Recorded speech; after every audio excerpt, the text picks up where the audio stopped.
Having a psycho column of serial killers in every newspaper is evident. You might have read or heard about a lot of mysterious serial killing. It's quite disturbing, but one should be aware of what is happening to keep himself or herself secure from any similar situation. God forbid nothing like that happens to the worst enemy. Talking about The Good Nurse on Netflix. Netflix isn't done giving viewers grisly stories to watch. After Dahmer, they'll air The Good Nurse. Have you watched it yet? Well, it's a true crime drama, and it's even more haunting than the real serial killer. At Stalker Stories, we'll talk it all out. The Good Nurse recounts the story of serial killer Charles Cullen and how he was able to abuse his position as a medical worker to murder patients at a series of hospitals while receiving protection from these institutions, which were more concerned with potential lawsuits than the needless deaths of their patients. Starring Eddie Redmayne and Jessica Chastain as the world's most handsome intensive care unit nurses, the film is based on the book of the same name by journalist Charles Graeber and was directed by the investigation and award director Tobias Lindholm and written by 1917 screenwriter Krysty Wilson-Cairns. While working the graveyard shift at Somerset Medical Center's ICU in New Jersey, Chastain's character, Amy Logren, finds relief when Cullen arrives to help share the burden.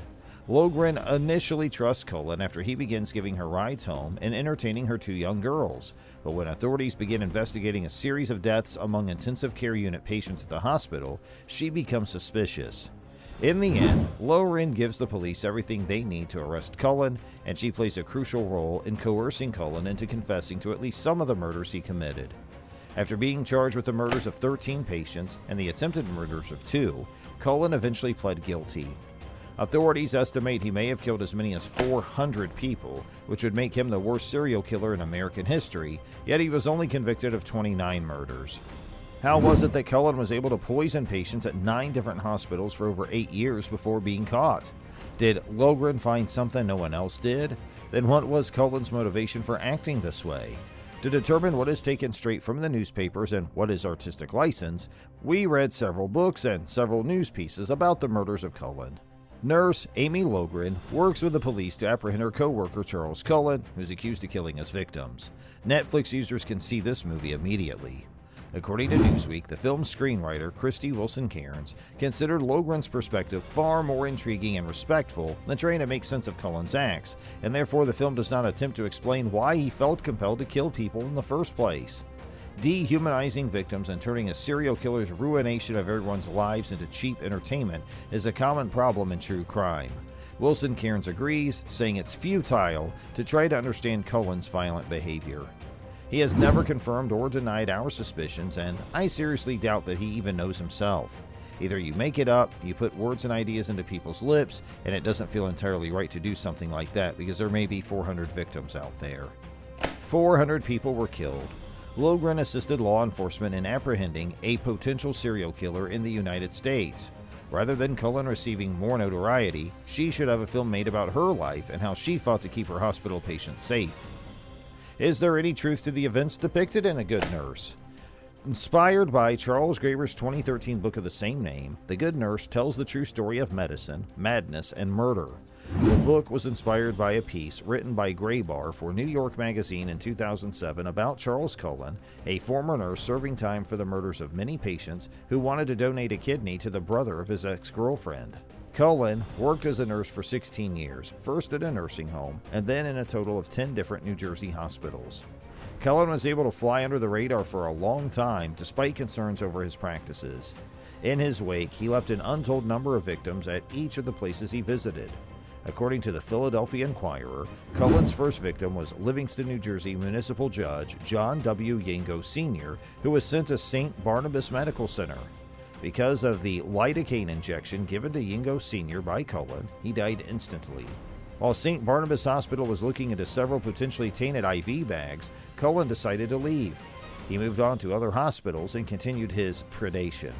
As reported by Investigation Discovery, Cullen allegedly sneaked into patient rooms and administered deadly amounts of medications he had obtained from the hospital. The New York Times states that Cullen selected his victims by looking through their hospital records and ordering an excessive amount of medications. Many of the hospitals where Cullen worked did their best to disregard his peculiar behavior out of worry for the hospital's reputation.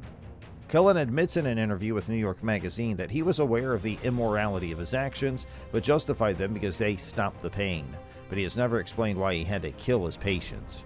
When asked if he saw the wrongfulness of his actions, he replied, "If you're asking, I saw that I was stopping agony, removing anguish. I interpreted this as a means of alleviating suffering and bringing about a speedier recovery. Patients who were suffering and dying, broken families, and people whose lives would be spent in a never-ending cycle of treatments, problems, and pain all contributed to this anguish." Cullen, who struggled with depression and drinking, claimed he'd blacked out during several of the murders, so it's hard to know how many people he killed. Although Cullen reportedly confessed to 29 killings to Town and Country, officials believe there may have been many more. The true figure is likely unknown forever. After killing 13 people at Somerset Medical Center in New Jersey in 2003, Cullen was apprehended that year. As a nurse, Amy Logren was essential in helping investigators track down and apprehend Cullen. Just how did police track down Charles Cullen? Numerous nurses and family members of Cullen's victims suspected impropriety in his patients' deaths throughout his career, but they were either unable to locate evidence of Cullen's guilt or were prevented from doing so by hospitals that feared retaliation for employing Cullen. People claim that in 2003, detectives Danny Baldwin and Tim Braun visited Somerset Medical Center to look into the deaths of many patients who had aberrant test reports. They spoke to several members of the ICU staff, including Logren, and showed a log of the medications Cullen had been prescribed while on duty there. Logren put together the pieces of Cullen's unusual conduct and was determined to help the authorities catch him. To persuade Cullen to confess to his misdeeds, Logren agreed to wear a wire and meet him at a restaurant as the investigator waited outside. After a short conversation, she confronted Cullen and proposed going to the police with him. He sat straight up, as Logren remembers. His eye color shifted. He smiled and declared, "I'm going down fighting."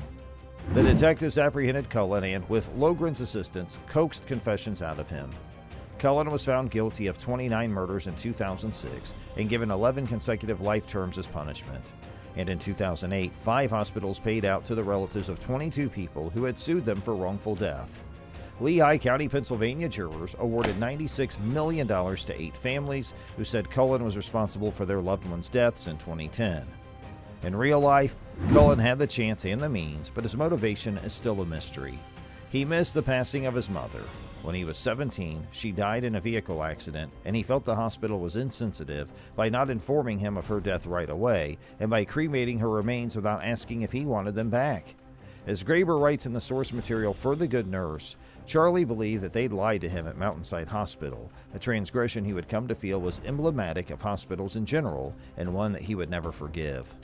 Cullen's even offered an alternative explanation for his actions. In his confession from 2003, he paints himself as a kind doctor who did what he did to relieve his patients' pain and suffering and to protect them from being dehumanized by the medical staff as a public service.